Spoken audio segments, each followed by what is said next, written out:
everybody, welcome back to various Oddities Showcase here in a nice cute little sort of like wizardy, I guess, kind of environment.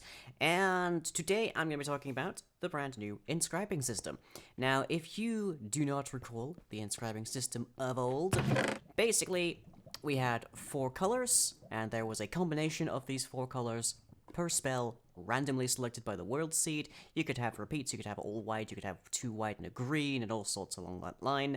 And that led to 256 possible combinations, which is 256 possible spells. And also, given that we have, like, I think maybe 50 spells currently, meant that there was basically a 1 in 5 chance that any given one was actually going to be useful. And brute force was kind of promoted as a consequence because you couldn't memorize any particular spell.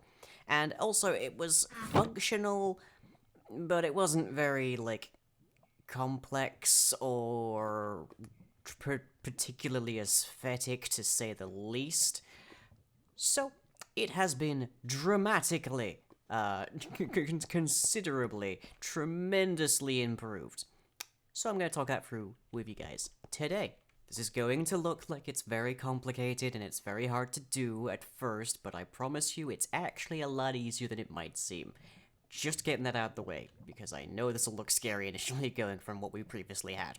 So, if we grab our papers and our inks, we can still inscribe by hand and whatnot. And if we start up here, so all of these squares here are actually sigils and properties of different spells, and arranged by color. Every color has 10 distinct sigils, leading to a grand total of 40, and instead of the 4 randomly selected colors and whatnot that every spell previously had, it now just has 5 predefined sigils. They are always the same every single world, so the combination for a magic missile is always the combination for a magic missile. This also means that instead of 256 possible combinations, we actually now have 658,008. And I know that's gonna sound scary, but unlike the old system where you first of all had to figure out the combination for your spells, you now just know what they are.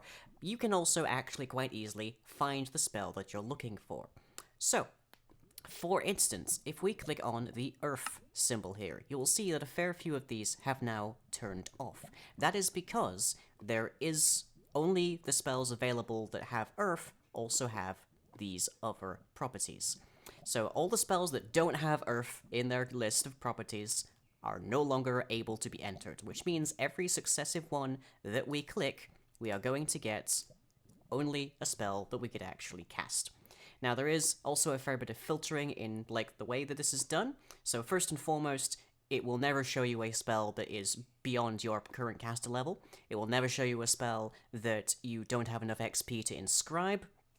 And there is also a little bit further. So, ordinarily, you can use all of the sigils that come from any item in your inventory. So, I'm carrying this Wand of Arcane Sight, so consequently, all of the sigils for Arcane Sight are available to me when I'm trying to inscribe a different spell.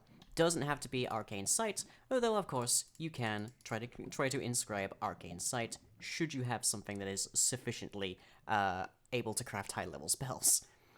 There is also a list of sigils that your character knows innately. These are things for which you do not need something inside of your inventory, and they are typically low-level spells, be they level 0 or level 1.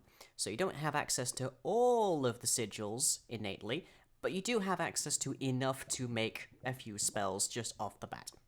So just starting out, that's what you can do.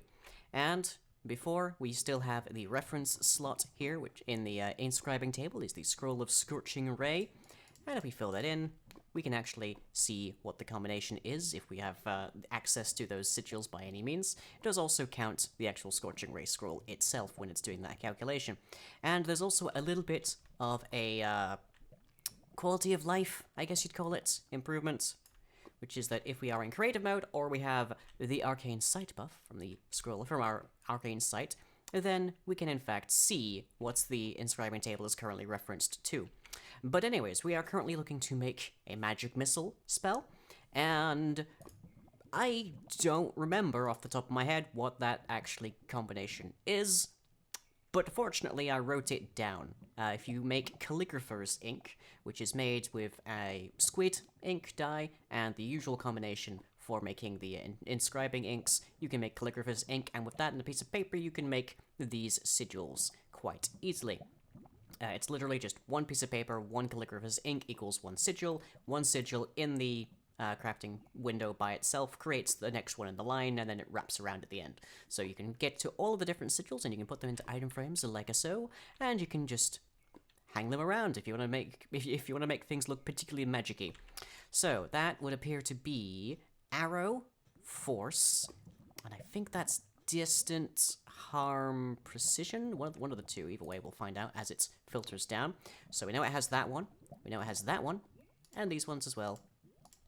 So it gets us Magic Missile. Very straightforward. Looks a lot more daunting than it actually is. So I hope you guys like the look of this. It's going to be much easier to use. It's going to be much more aesthetic to use. All sorts. I can hopefully get a lot of work out of this without necessarily having to spend several hours grinding out combinations. So with that, I hope you've all enjoyed, and I'll catch you all next time. This video made possible by my wonderful supporters on Patreon. Their efforts ensure that I'm able to continue making entertaining content, and that a steady flow of tea continues to feed directly into my ancient and twisted heart. To help me and get some fun rewards for joining my seedy cabal of forgetfuls, head over to patreon.com/lying.